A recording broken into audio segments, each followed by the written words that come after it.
if you want to start with an opening statement, talk about your role on the selection committee, what you do, and how that came about. Sure. Yeah.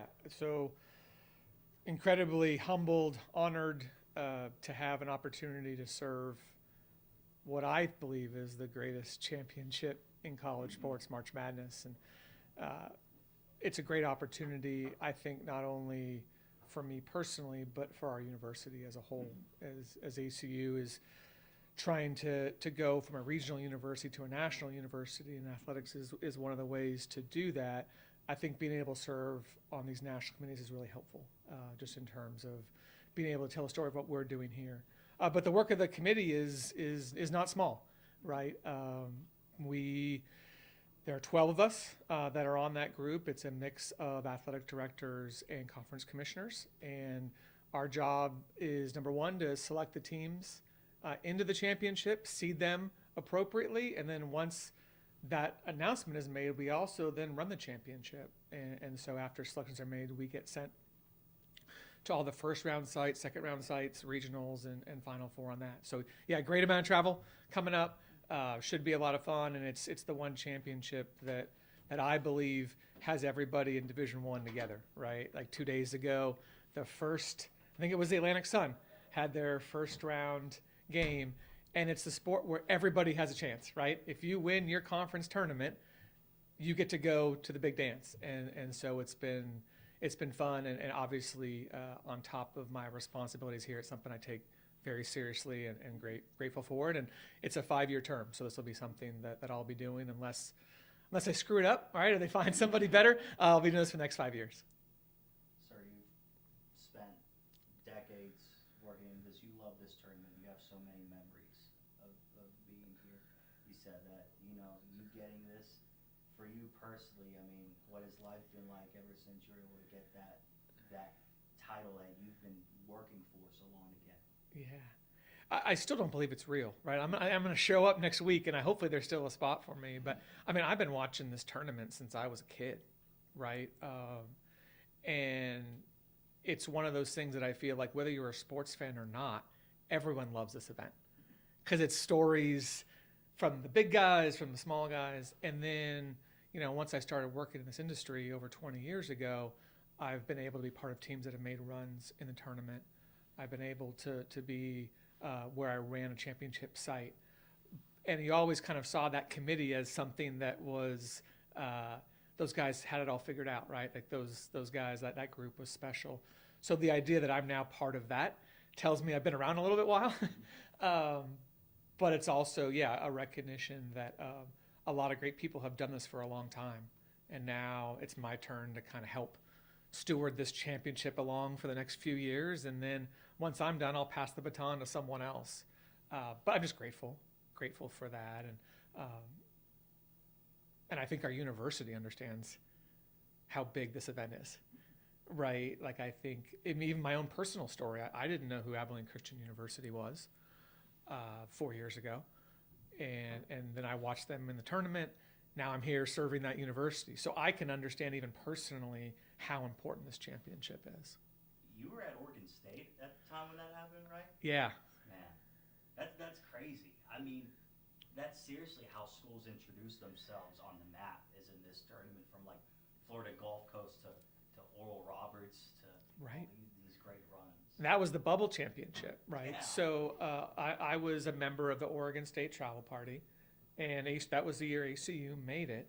And the way it was set up is so different than what we have now, but all 68 teams that got selected were sent, and we were at our own hotel.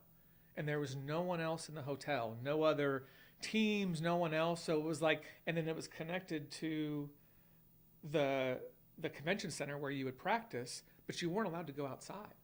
So this grouping of schools kind of all knew each other, and when you won, you stayed, and when you lost, you saw that team check out of the hotel and on their way out. But honestly, that was where I had first heard of ACU, because they had won that first round game against Texas, and so everyone else in the bubble was so happy for them, right? And those guys were smiling and having a great time. But yeah, it is surreal that wasn't that long ago. And being a part of this committee and doing what you do here for this program in Division I FCS, these guys really have to grind get that bit here. What are your opinions on helping out, schools like Apple and Christian, to not to have better opportunities to get in this dance as opposed with the big Power 4 guys? Yeah, I mean, unlike how football is set up, right, college football, I think college basketball, in my opinion, is at a healthier place for everyone, right? So maintaining access to the championship, I think, is priority one, right? If you win your conference championship in basketball, you should be guaranteed a spot in the NCAA tournament. I believe that is tantamount for moving forward. Where you're seated matters, right? So for those teams that are in, we've got to do a really good job looking at all those mid-major programs that won their league and who deserves a 16 seed versus a 15 seed versus a 14 seed versus a 13 seed. So I think it's really important to make sure that the best of those programs get the best possible seed, because then in theory they're playing the team that's a 5 seed as opposed to a 2 seed, and the percentages play out. Although obviously ACU was a 14 seed, it beat Texas. So I think that's really important, is making sure that the teams that are playing mid-major basketball that win their league, if they deserve a 12 seed, then they should be put in there. And then secondly, there are times where a mid-major team is really, really, really good, and they lose one game at the wrong time of the year during the conference championship season, and that shouldn't disqualify them from consideration, right? So I do think you've got to look at those very top mid-major teams that have a resume worthy of maybe an at-large berth, and make sure that you explain to the rest of the group, what makes them worthy of that consideration. What have they done? So I think making sure that and I think myself as a mid-major AD, some of those schools have a hard time getting games because they're really good. So if I'm a high major team, I don't want to play a really, really good mid-major team. So those teams don't have the same advantages that the high majors have. So I think making sure to remind others on the committee of what that's like. Now that I'm in this role, I can understand. The better you are as a mid-major, the harder it is to get good games out of your conference. But some of them have figured that out. And I think we've got to do a better job at our level of getting the best mid-major teams to play each other, or to find opportunities, create events where we can get those opportunities, because I think those are really, really important. Definitely. You got a question? I'll let you take it. All right, let me take it. All right, that's cool. Was this something that, you working so many decades and you're finally a part of this committee, was this something while you were at other schools that you would work? Was this something you strive to do? Was this something that you pretend to be part of the committee or something and think about travel sites and locations and plan ahead and what matchups, who should be in this bracket? I never dreamed that I would have this opportunity. I really didn't. I thought it was something that someone like me wouldn't have a chance. However, I was a deputy athletic director at 2 institutions where the athletic director was on the committee. So I actually got some experience on what that was like. So when that athletic director, Chris Hill, for example, was the athletic director at Utah, he was on the men's basketball selection committee. And I was a younger administrator, and Chris was super gracious about allowing me into some of the conversations that he would come up with, not obviously what was said in the room. And I thought that was the coolest thing I'd ever been a part of. Oh my gosh, Chris lets me be able to see it. So I actually have more familiarity than a lot of others do, because I've been in 2 different environments where my boss was on it. So am I totally prepared? Probably not, but I'm more prepared than what I was. But honestly, you got to think about it. There's only 12 people that are on this committee, right? 4 slots are guaranteed for the Autonomy 4 conferences. There has to be a slot for the SEC, a spot for the ACC, a spot for the Big 12, a spot for my Big 10. So that means there's 8 other spots remaining, and there are 300 athletic directors and 32 commissioners. So if you do the math, the odds really aren't in my favor, right, to do something like that. So no, I didn't. I thought it'd be really cool, but it honestly wasn't something that I ever envisioned was possible until Danny Gavitt called me, and I was like, I don't know if you can see me through the phone, Danny, but yes, I'm smiling, smiling ear to ear, because what an amazing honor it is to be able to do this. Mr. Lassiter, how do you think the experience of working for two guys that were a part of it, how do you think that will help you through this? I think it'll help a lot. And I'm blessed to be able to still lean on them and others that have been in that spot before. Like, I'm always comfortable asking questions. Like, I never think I have all the answers. And so my ability to kind of learn from those individuals, I think is prepared me well. The other members of the committee are incredibly gracious. So I have some guys that have been on there 3, 4, 5 years. They really have reached out and said, hey, here's what I've learned, right? In my first year, here's the things I did. So I'm prepared for that.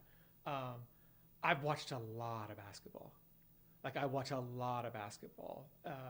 Before this year, I watched a lot of WAC basketball. This year, I watched a lot of WAC basketball and everything else. Like, I would say I probably watch 3 college basketball games a day.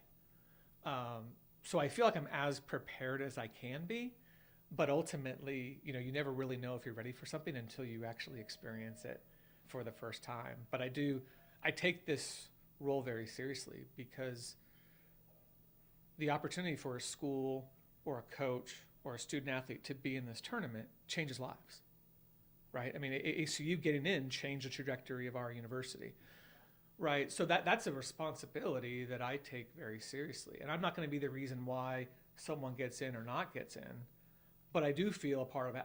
I should be prepared to do my homework to make sure that I represent and make the very best decision I can. And I know people aren't going to agree with it. But being an AD, you get used to people making decisions that people don't agree with all the time. So I got plenty of reps at that. So this is not a new experience that not everybody's going to agree with what we come up with. But I think I'm as ready as I can be. And switching the topic, being a AD of a mid-major school, 2 more schools defecting from the Western Athletic Conference, where does the priority rank for you on the future of where ACU will call home?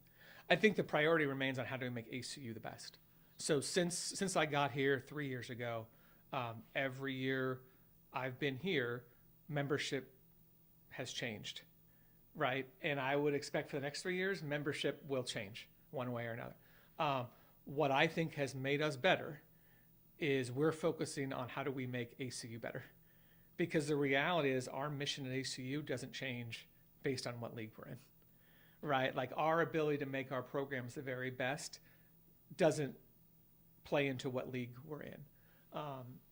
It's important from a scheduling perspective, but from overall, like, it's not something that brings me anxiousness. And I know that it's covered a lot, and I know that people have a lot of questions about it, but I am more focused on if we can make ourselves the very best we can be, we can build the facilities we're building, we can invest in student athlete support services like we have.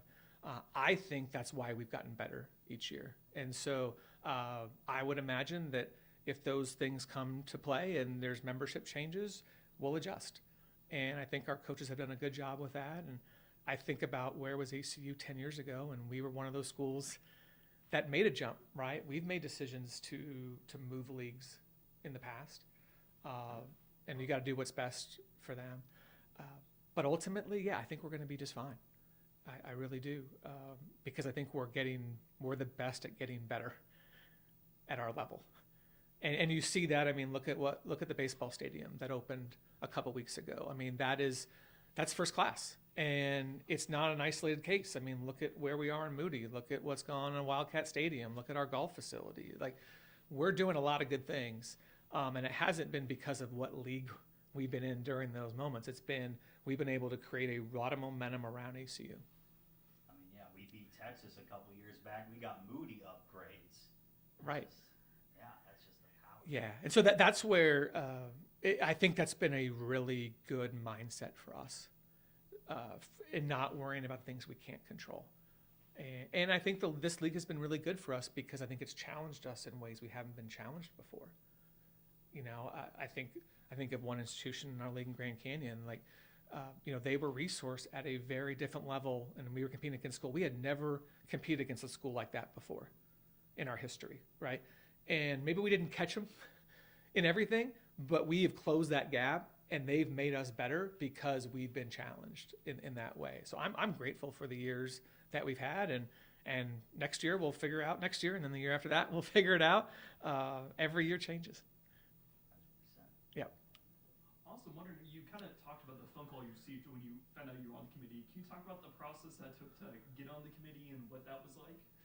Yeah, it's the funny story is I was in a meeting and on my phone, pick up my phone, it's a call, and it says NCAA, and my first thought is, oh no, we did something wrong, right? And so I'm like, you know what, I'm gonna hang up. I'll call him back later, because this was not something that I was thinking about.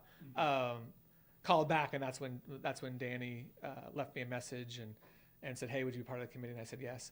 In terms of this process, the way it played out was our commissioner, Brian Thornton, was on the selection committee. When Brian made the decision to leave the WAC to go to the Big 12, that opened up a spot. And so the league chooses someone to take Brian's place. And somehow I fooled enough people that I was that individual. But then the NCAA can decide to either accept that, or they could have opened it up to a larger group. They could have said, hey, you know what, WAC, like, I know you think this guy's okay, but we're not entirely sure he's good enough for this. But I guess I fooled enough people there too that they were comfortable enough extending that invitation. And so I'm taking Brian's place for the next 5 years. Awesome. I think that's all I got. Okay. Oh, fun, yeah. Great. Thank you so much for You